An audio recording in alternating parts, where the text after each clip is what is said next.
Hola Sobat Baku Antam BUMN, gimana kabar kalian? Berjumpa lagi dengan Kikoto. Kali ini saya akan mengajak teman-teman untuk membahas soal-soal TKB yang mungkin teman-teman beberapa hari yang lalu dalam seminggu kemarin, mulai dari tanggal 17 Mei kemarin itu udah mengikuti TKD ya. Dan mungkin udah siap-siap juga untuk mengikuti tes TKB.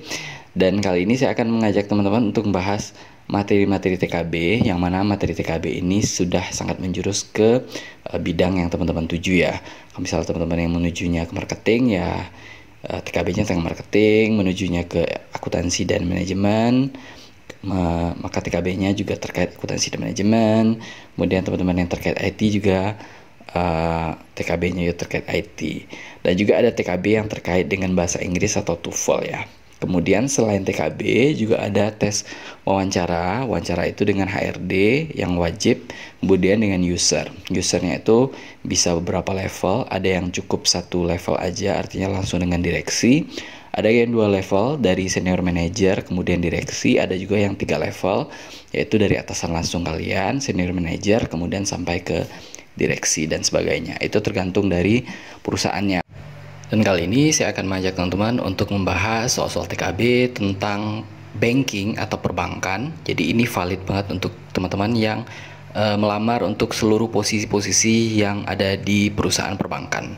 Seluruh posisi tanpa terkecuali, karena materi-materi ini adalah materi-materi tentang perbankan yang semua orang atau banker itu harus mengetahuinya. Tapi sebelum mulai, teman-teman klik subscribe dan nyalakan tombol notifikasi dulu, karena saya akan mengupload videonya setiap hari. So stay tune terus dan kita mulai videonya. Let's go.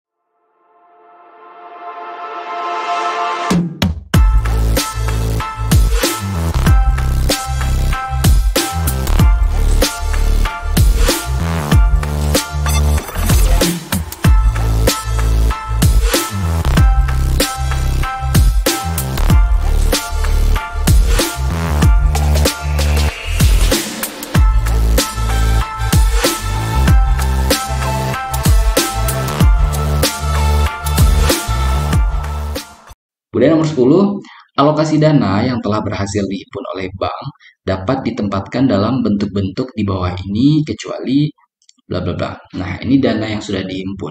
Dihimpun artinya dana dari masyarakat ya. Dana yang dihimpun dari masyarakat. Nah, dana yang dihimpun dari masyarakat itu yang pertama pasti akan digunakan untuk penyaluran kredit, dibalikin lagi ke masyarakat karena sesuai dengan yang amanah dari undang-undang tadi, menghimpun dana dan menyalurkan dana kepada masyarakat.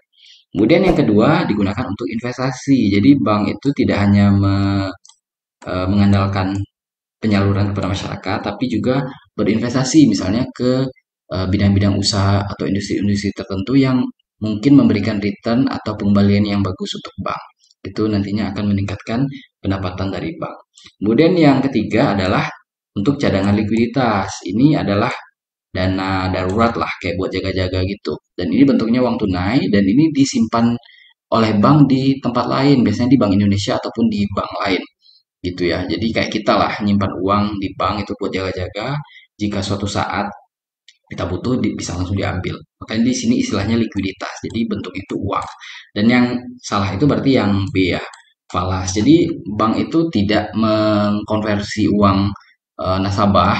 Misalnya kita menyetor ke bank itu dalam bentuk rupiah, itu nggak akan dirubah dalam bentuk falas, kecuali kalau memang bank itu menerima tabungan dalam bentuk mata uang asing, gitu. Misalnya tabungan dolar, otomatis banknya pasti ada proses konversi kan menjadi falas, gitu. Jadi dalam hal ini untuk yang pertanyaan ini yang kecualinya adalah yang B. Kemudian yang nomor 11 atau nomor selanjutnya, penempatan dana terutama ditujukan untuk memenuhi kebutuhan likuiditas jangka pendek dan sebagai konsekuensinya risiko dan pendapatan dari aktiva ini tergolong rendah. Adalah alokasi dari bla bla bla. Nah, ini ingat kata-katanya likuiditasnya jangka pendek. Artinya ini sangat-sangat liquid. Jadi bank bisa cairkan kapan saja uangnya, jadi nggak perlu nunggu lama, uang itu sudah ada, jadi tinggal ambil aja. Tapi konsekuensinya adalah pendapatannya rendah. Jadi apa ya, rate of return-nya itu rendah dikit gitu. Nah, ini kita lihat yang investasi enggak ya. Kalau investasi karena dia ada proses menunggu. Kemudian penyaluran kredit juga kayak gitu kan. Bayangin kalau bank itu menyalurkan kredit kepada eh, nasabah atau debitur KPR, itu kan bisa 15 tahun, 20 tahun kan. Berarti itu kan tidak liquid gitu karena prosesnya lama. Kemudian yang B, aktiva tetap dan inventaris nih, enggak juga. Kalau aktiva tetap kan misalnya gedung, emang bisa langsung jual gedung secepat itu. Enggak kan? Inventaris, komputer-komputer kan itu enggak bisa dijual pada saat bank membutuhkan uang dalam waktu singkat. Nah, inilah fungsinya cadangan likuiditas. Itu yang disimpan di Bank Indonesia atau di bank lainnya. Soal berikutnya, penempatan dana terutama ditujukan untuk memperoleh pendapatan yang besar. Ini ada kata-kata ya, pendapatannya besar. Kemudian, meskipun tingkat risiko yang lebih besar pula, tingkat risikonya juga besar, dengan meminjamkan dana kepada masyarakat. Nah, ini udah jelas lah ya, kata kuncinya meminjamkan dana kepada masyarakat, otomatis langsung jawabannya adalah yang C, penyaluran kredit.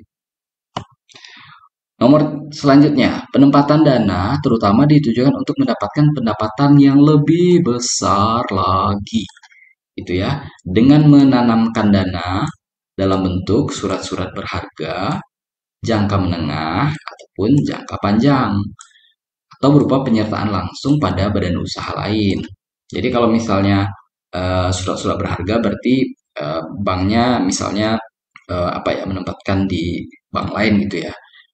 Kemudian kalau penyertaan langsung di sini ya penyertaan langsung ini artinya si banknya menanamkan modal di suatu perusahaan misalnya apa misalnya contohnya Bank X itu menanamkan modal di perusahaan multifinance gitu karena multifinance kan biasanya mereka nggak menarik dana dari masyarakat kan jadi sumber pendanaan mereka biasanya bank yang support gitu. Nah, berarti di sini udah jelas ya, yang paling benar itu jawabannya adalah investasi. Gitu ya. D. Soal berikutnya, penempatan dana suatu bank dalam bentuk cadangan likuiditas terdiri dari, nah ini ya, cadangan likuiditas. Nah, ingat yang tadi kalau cadangan likuiditas itu kan dia apa? Sangat-sangat liquid.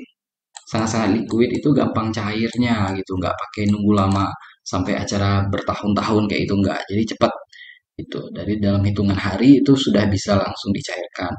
Jadi yang sesuai dengan cadangan likuiditas ini yaitu cadangan ini ya jangka pendek, ini ya di jangka pendek karena ini sangat-sangat liquid, kemudian juga jangka menengah.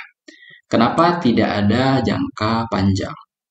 Karena kalau jangka panjang itu jadinya nggak liquid lagi.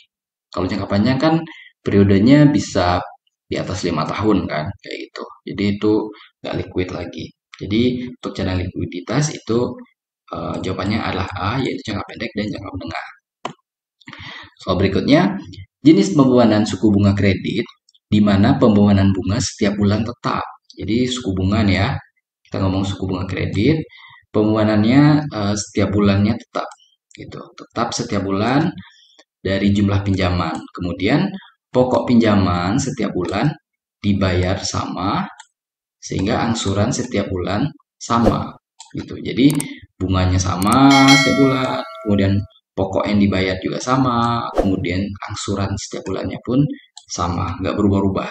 Mulai dari tenor awal, mulai dari bulan pertama nasabah mulai mencicil kredit sampai dengan masa tenornya berakhir, taruh misalnya 3 tahun atau 10 tahun untuk KPR misalnya, itu jumlahnya sama. Nah, ini disebut dengan apa? Teman-teman bisa langsung lihat sendiri dari pengertiannya.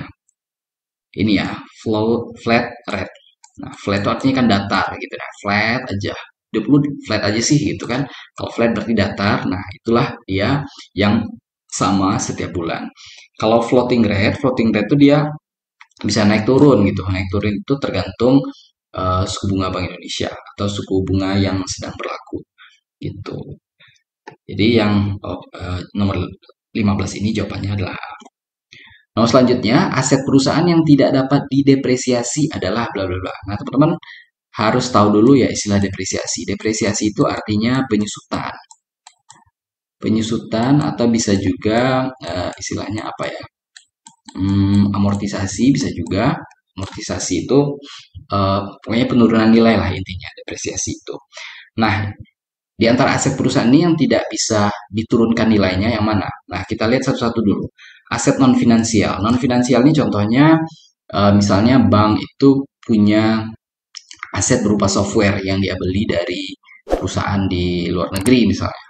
Itu setiap tahun ada pengurangan nilainya. Pengurangan nilainya itu dalam bentuk amortisasi, gitu ya. Jadi yang A itu bisa didepresiasi, bisa diturunkan nilainya. Nah, kalau yang B ini aset finansial ini udah jelas ya, aset finansial itu dia akan terus mengalami penurunan ya, dia bisa mengalami penurunan. Kemudian yang berikutnya aset pinjaman. Nah, ini yang nggak mungkin ya. Aset pinjaman ini kan istilahnya gini deh, kita minjam ke orang 10 juta, akan dibayar dalam waktu 1 tahun. Dalam 1 tahun, apa mungkin nilai 1 juta yang kita pinjam itu akan nilainya akan berkurang terus kan? Enggak. Mau nggak mau, berapapun yang kita pinjam di awal harus sebesar itu yang kita balikin kepada orang yang memberikan pinjaman gitu. Sehingga bank tidak akan mungkin mendepresiasi atau menurunkan nilai aset pinjaman ini. Gitu. 10 juta dipinjam, ya udah 10 juta dikembalikan. Sedangkan aset konversi ini bisa mengalami penurunan atau depresiasi. Aset konversi ini biasanya kayak valuta asing gitu ya. Mata uang itu mengalami konversi terutama kurs yang berubah-ubah itu. Kemudian piutang dagang juga, piutang dagang ini kan eh, orang berutang sama kita. Tapi ketika utang itu sudah dalam jangka waktu tertentu belum juga tertagih, itu bank pasti akan membuat cadangan kerugian atau cadangan piutang tak tertagih. Itu kan artinya piutangnya sudah didepresiasi atau disusutkan nilainya. Kayak gitu. Sehingga jawabannya nomor 16 itu adalah yang C. Mungkin sekian dulu dari saya. Mudah-mudahan bisa bermanfaat dan bisa bantu teman-teman ya. Jangan lupa video-video baru akan saya upload setiap hari. Teman-teman nyalakan tombol notifikasi dan klik subscribe agar dapat notifikasi ketika video baru tersebut saya upload. Dan stay tune terus, semoga sukses di tempat yang teman-teman incar dan semoga prosesnya lancar sampai akhir. Dan see you next time. Have a nice day. Bye-bye.